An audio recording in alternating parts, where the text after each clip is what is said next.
বলো, ভাতা যদি আমার লাস্টিং করে জন্য দায়ী আমি। এই পর্যন্ত আমাদের কটা ভাতা আমরা তার কোনো হিসেব নেই। এই তো মাস ছেলেটা বিয়ে হয়েছিল জানো, সুখে সংসার করছিলাম গো, সুখী দাম্পত্য জীবন মধুময় হয়ে উঠল, কত হাসি আনন্দ সুখ দুঃখে ভরা সংসার।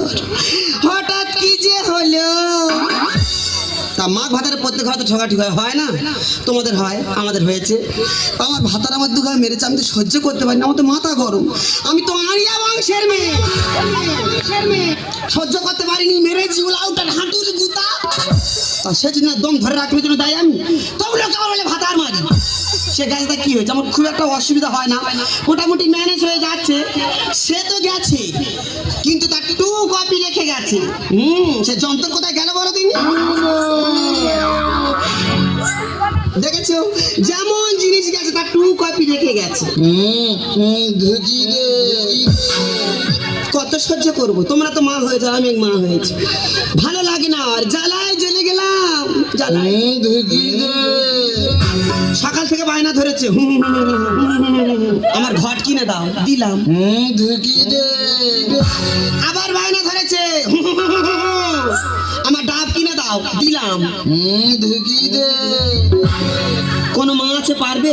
তোমরা তো মা হয়েছে বলো, কোন মা আছে পারবে ওই ডাবের ঘাটের ভিতরে ঢুকবে? জ্বালায় চলে গেলাম দিদি, আর ভালো লাগে না, ভালো লাগে।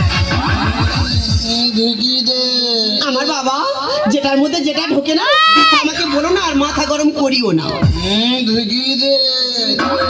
100বার এক কথা বলবি না, তুই ভালো করে জানিস আমি আড়িয়া বংশের মেয়ে।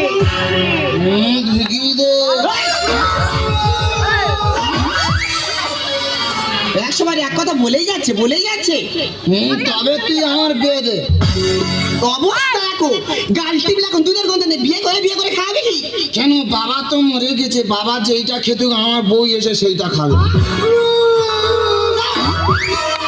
বাবা যেটা খেত, এই বিয়ে করে টাকা আছে কেন, ব্যাংকে তো লোন নেবে করবো, আর লোন না শোধ করতে পারলে ব্যাংকের লোক এসে আমার বউ নিয়ে চলে যাবে, তবু বিয়ে করবো। তবু বিয়ে দে। বিয়ে করবে, বাড়ি থাকার বাজার কথা একদম বিরক্ত করবি না তুই। আমি তো সঙ্গে বাজারে যাবো, যা না সেই যন্ত্রণে নেই বাজার করতে যাবো। সত্যি কথা বলতে বাজারে আমার একটা নাম আছে জানো, আমি যদি বাজার করতে যাই আমার টাকা লাগে না, যে দোকানদারের সামনে যাই একবার দাঁড়াবো, ও বাবা আমার সব ব্যাগ ভরে দেয়। হ্যাঁ গো, দেয় গো, আমার মা সবাই দেয় গো। হ্যাঁ গো, এই কি দেয় রে? তুই তো বললি ব্যাগ ভর্তি, ব্যাগ হাতে করলে দোকানে হাত পাতবে, পোচা আলু পোচা পেঁয়াজ সব ভর্তি করতে। যত টাকা সবজি মাছ এনে